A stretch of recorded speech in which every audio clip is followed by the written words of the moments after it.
The ocean has always been the true silent owner of our planet, a vast, crushing weight that covers 70% of the Earth's surface. While humanity spent its brief era conquering the dry land and scarring the continents with concrete, the abyss waited in patient silence. Now, in the Shadows Archive, we witness the final, inevitable reclamation.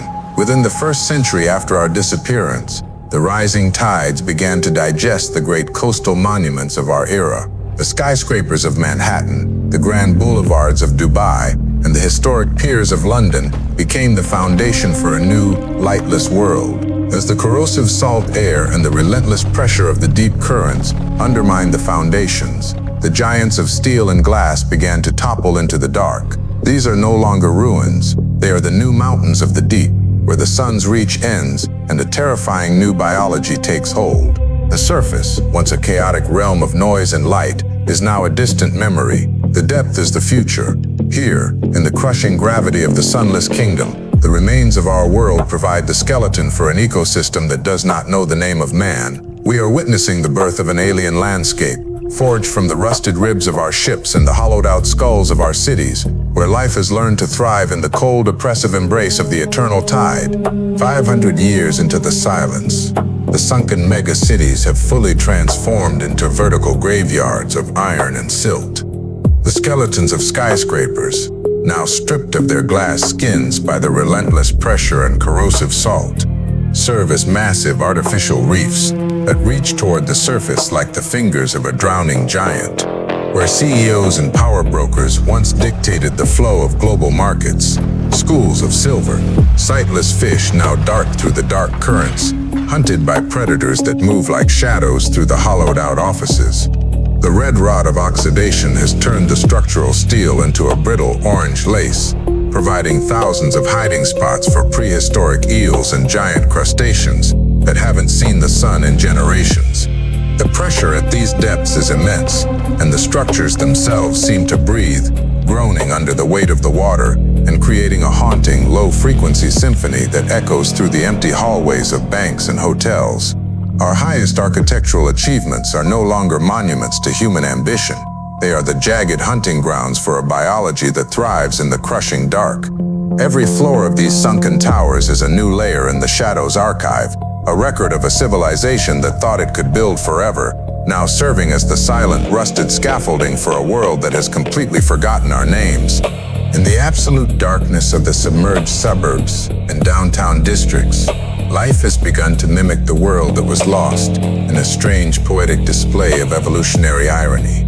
Thousands of years after our electric lights flickered out for the last time, the creatures of the deep have developed a new kind of illumination to navigate the ruins.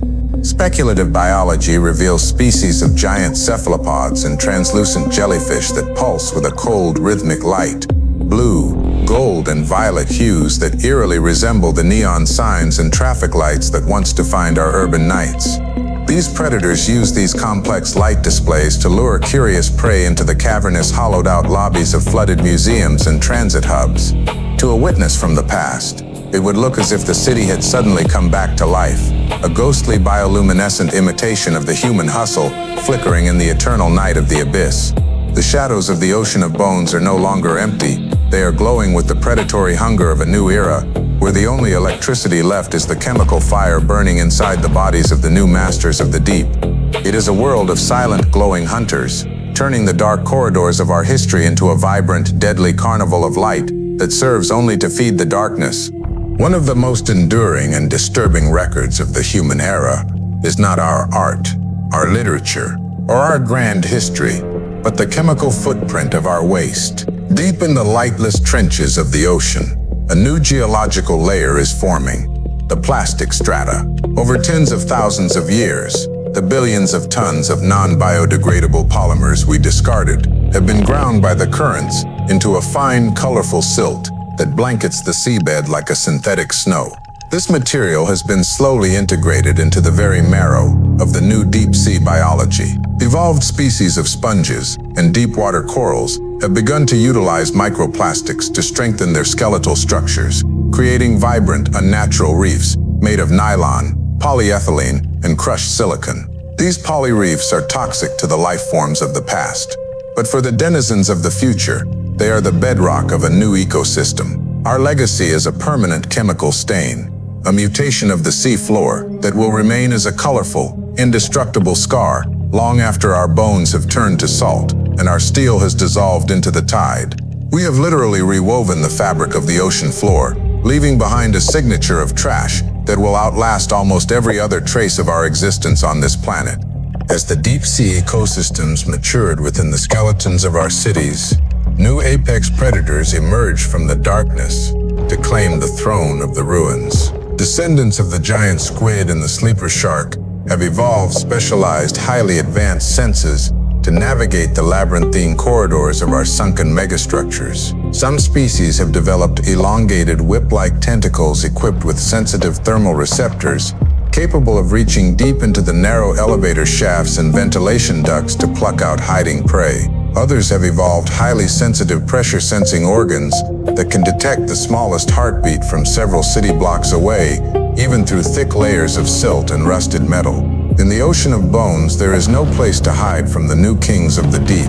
The concrete canyons of Manhattan and the flooded tunnels of London have become the hunting grounds for leviathans that would make our ancient sea myths seem small and insignificant. These creatures are the silent, efficient monarchs of the ruins, perfectly adapted to the cold, crushing reality of a world that no longer belongs to man. They move with a terrifying grace through the rusted ribs of our civilizations, the ultimate proof that nature always finds a way to fill the void we leave behind. Salt is a patient and methodical destroyer, and over the course of 1,000 years, the chemical reaction between the ocean and our alloys has created a new kind of underwater alchemy.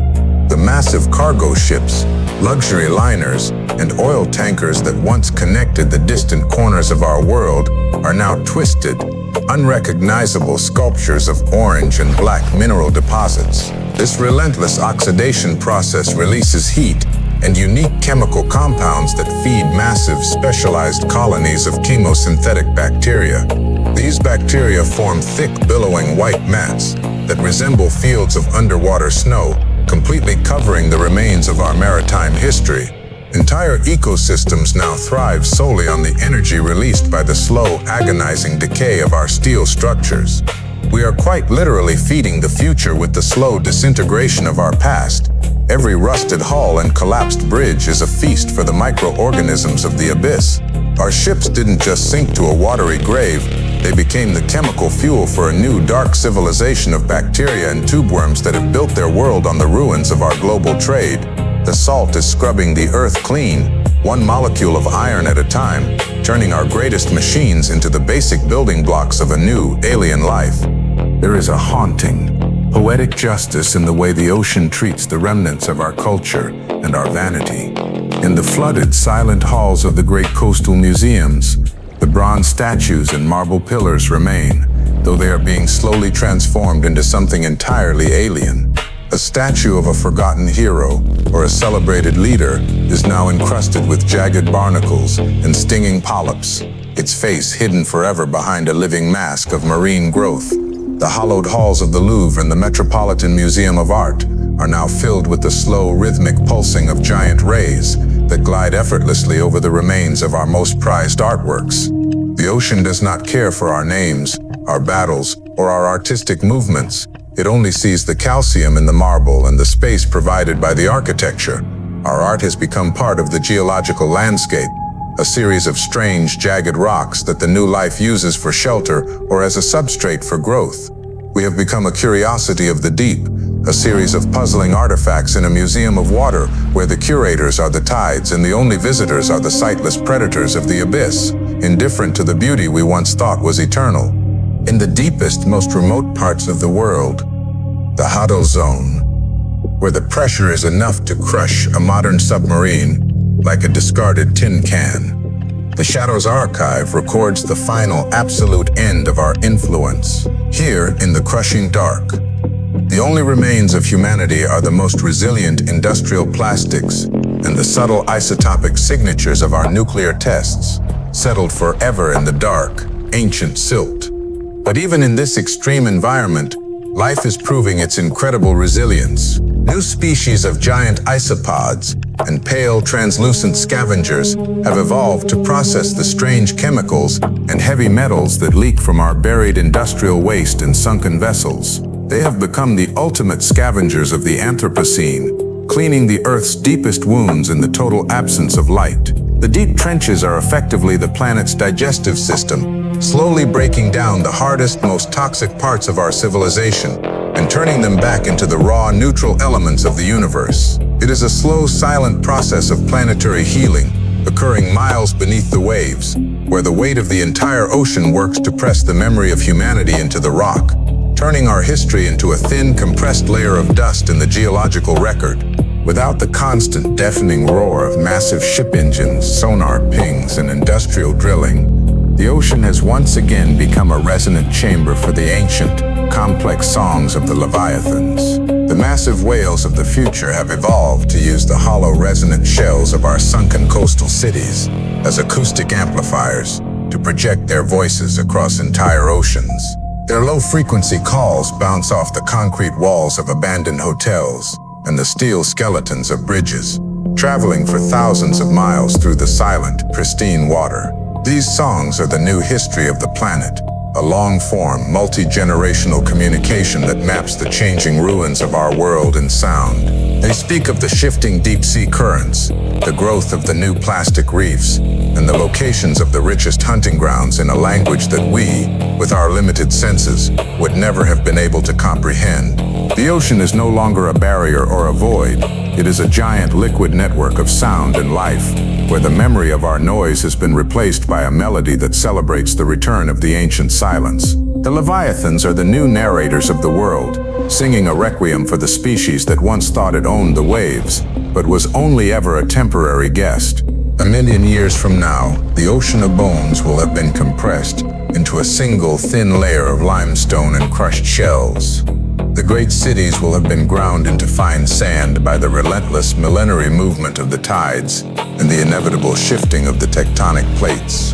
The Earth will have finally erased the last jagged edges of our pride, leaving only a vast blue expanse of perfect, undisturbed balance. The ocean will continue its ancient gravitational dance with the moon, completely indifferent to the short-lived species that once believed it could tame the waves or conquer the depths. The Shadow's archive for this era is now complete. The water has washed away our sins, our structures, and our very names, leaving the planet as it was always meant to be, truly wild and beautifully indifferent to our absence. The deep sea remains as it always was, a silent, beautiful mystery that belongs to no one and encompasses everything. In the end, the tide always returns and the water always wins, leaving only the peaceful, eternal blue of a world that has finally moved on from the shadow of man.